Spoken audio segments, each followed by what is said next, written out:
beneath the evening sky. The coastal town of Windermere was the kind of place where the air always smelled faintly of salt, and the sunsets painted the ocean with gold and rose. It was there, on a quiet September afternoon, that Emma Bennett first met Daniel Hart. Emma had moved to Windermere from the bustling city, trading skyscrapers for seagulls and busy streets for waves. She rented a small cottage by the shore, working remotely as a freelance illustrator. Her days were simple: morning walks along the beach, afternoon sketching, and evening sipping tea while watching the tide roll in. One evening, as she was sketching near the pier, her pencil slipped from her hand and rolled toward the edge. A tall man in a navy sweater caught it before it fell into the sea. "Careful," he said, handing it back to her with a smile. "These waters don't return what they take." Emma laughed softly. "Thank you. It's my favorite pencil." He introduced himself as Daniel, a marine biologist working at the local research center. They talked for a while, about the ocean, the town, and how strange it was to see the same sunset every day yet never get tired of it. From then on, their paths crossed often. Sometimes, Daniel would join her on her beach walks, pointing out seabirds and explaining the tides. Other times, he'd stop by her favorite cafe, where they'd share stories over warm coffee. As autumn deepened, their conversations grew longer, their silences more comfortable. Daniel began inviting her to the research center, where he showed her tanks filled with tiny seahorses and bright coral. She, in turn, showed him her sketchbook, pages filled with his world through her eyes, the curve of a wave, the gleam of fish scales, the way his smile seemed warmer than the sunlight. One chilly evening in November, Daniel took her to the lighthouse at the far end of the coast. The wind was sharp, but the view was breathtaking. The horizon stretched endlessly, and the ocean shimmered under the moonlight. "Emma," he began, his voice barely louder than the waves, "I've always believed the ocean keeps secrets. But some should be told." He paused, his eyes on hers. "I don't know when it happened, but somewhere between the tides and the sunsets, I fell in love with you." Her heart raced. She had felt it too, in every shared laugh, in every glance that lingered a moment too long. "I love you too, Daniel," she whispered.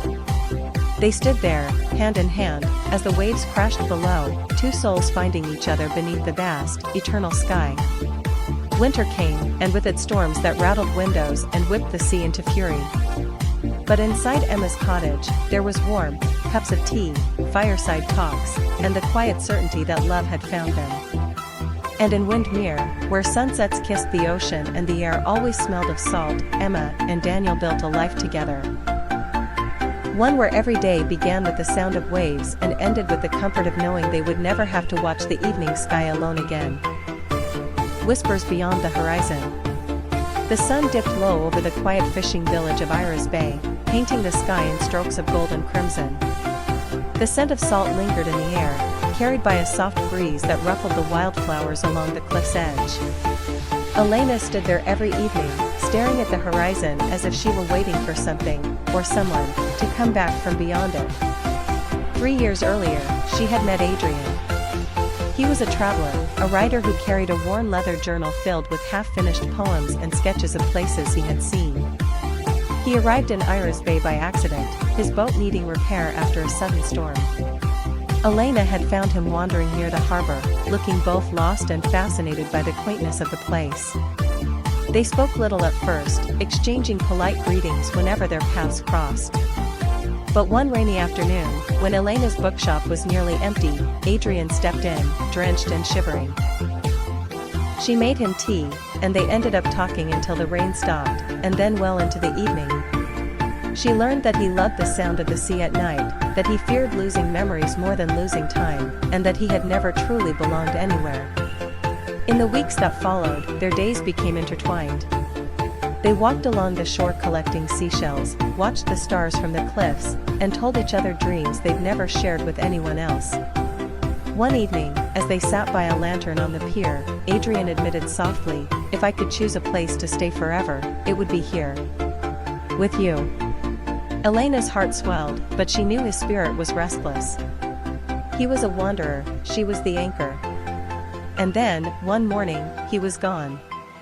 He left behind a letter, saying he needed to finish the journey he had started before he met her, but that she had become his true north. He promised to return when the horizon no longer called his name. Months turned into years. The villagers whispered that he would never come back, that travelers rarely did. But Elena kept the lantern in her shop window burning every night, as if guiding him home. One autumn evening, just as the first stars began to shimmer above the bay, Elena heard footsteps behind her on the cliff. She turned, and there he was, his hair a little longer, his skin kissed by countless suns, but his eyes still carrying the warmth she remembered. He dropped his travel-worn bag and pulled her into his arms. "I came back," he whispered. "Because every road, every sea, every sky, led me to you." She smiled, tears catching the last light of the setting sun.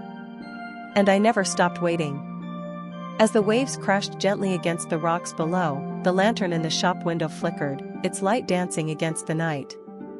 For the first time in years, Elena wasn't looking toward the horizon, because the one she had been waiting for was finally home. The last train to Havenbrook. The rain had been falling all evening, turning the cobblestone streets into glistening ribbons under the dim light of the old station lamps. Havenbrook station was nearly empty at that hour, save for a few sleepy travelers waiting for the last train out. Claire stood at the far end of the platform, her fingers wrapped around a worn leather satchel, her eyes fixed on the glowing clock above the ticket booth. It read 11:47 p.m., 13 minutes until the last train. She told herself she wasn't waiting for him. She told herself she was just leaving. But every sound of footsteps, every whisper of the wind against the station's walls, made her heart race with hope. It had been 6 months since she last saw Daniel. 6 months since he had stood in the doorway of her small apartment, saying goodbye with words that weren't really goodbye. He was leaving for the city, for a better job, a better future, he had said. And she had let him go. Because love, as she told herself then, should not be a chain. But she hadn't stopped thinking about him. Not when she was walking through the flower market, not when she passed the little coffee shop where they first met, not even when she tried to bury herself in her work. At 11:49, the wind carried a familiar scent, rain mixed with cedarwood and something warm. She turned. There he was. Daniel stood a few steps away, drenched from the rain, his hair falling into his eyes. He looked almost exactly as she remembered, except his gaze was different, softer, heavier with unspoken words. "I heard you were leaving tonight," he said, his voice low, almost lost under the sound of the rain on the metal roof. She tried to keep her voice steady. "And you came to stop me?" "I came," he said, stepping closer, "because I couldn't let you leave without knowing. I was wrong." Her breath caught. "I thought I needed the city," he went on. "I thought I needed more than Havenbrook. But what I needed was you. And I left without telling you the truth, that I was already in love with you." Claire's heart pounded so hard it almost hurt. She wanted to be angry for the months of silence, the nights she'd stared at the phone hoping for a message. But seeing him now, drenched and trembling, she realized he had been just as lost as she had. The loudspeaker crackled to life. "The last train to Waverley will depart in 5 minutes." Daniel reached for her hand. "Stay." She looked past him at the train, its windows glowing like a row of stars in the night. Beyond it lay the future she had planned. But here, in front of her, stood the future she truly wanted. Slowly, she let the satchel slip from her shoulder, the sound of it hitting the platform echoing softly in the rain. Daniel's expression shifted from fear to something brighter, something that made her feel warmer than the station lights ever could. "I'll stay," she whispered. And just like that, the train rolled away without her. The rain continued to fall, but it didn't matter anymore. They walked away together, hand in hand, leaving the station behind, not knowing what the future held, but certain they would face it together.